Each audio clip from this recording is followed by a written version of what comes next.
প্রাথমিক ও গণশিক্ষা মন্ত্রণালয়ের অধীনে 14,000 সহকারী শিক্ষক নিয়োগের জটিলতা কাটতে শুরু করেছে। দীর্ঘ জল্পনা কল্পনার অবসান ঘটিয়ে সরকার সিদ্ধান্ত নিয়েছে এই নিয়োগ প্রক্রিয়াটি আর রিভিউ বা পুনর্মূল্যায়ন করা হবে না, বরং বর্তমান প্রক্রিয়া মেনেই দ্রুত সময়ের মধ্যে নিয়োগ সম্পন্ন করা হবে।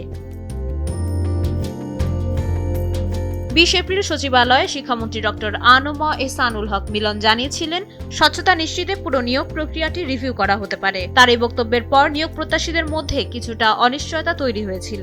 তবে গত সপ্তাহের শেষ দিকে মন্ত্রণালয়ের এক উচ্চ পর্যায়ের সভায় সেই সিদ্ধান্ত থেকে সরে আসা হয়।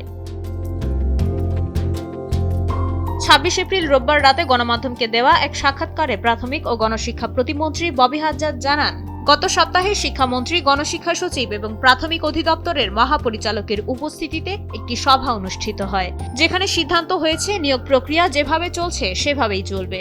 সরকার বর্তমানে নিয়োগ প্রক্রিয়ায় কোনো ধরনের হস্তক্ষেপ বা পরিবর্তন করতে চাচ্ছে না।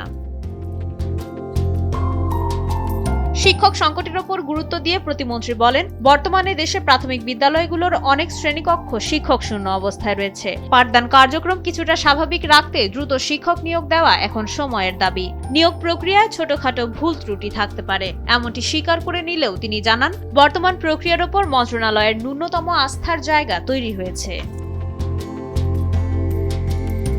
তীব্র শিক্ষক সংকট মেটাতে সরকার এখন সময়ক্ষেপণ করতে নারাজ। ফলে 14,000 সহকারী শিক্ষক নিয়োগের যে তালিকা প্রস্তুত রয়েছে, সেই প্রতিবেদনের উপর ভিত্তি করেই চূড়ান্ত নিয়োগের কাজ শুরু হতে যাচ্ছে। এতে করে দীর্ঘদিন ঝুলে থাকা নিয়োগ প্রক্রিয়াটি আলোর মুখ দেখবে বলে আশা করছেন সংশ্লিষ্টরা। মাইশা মালিহা, সময়ের আলো।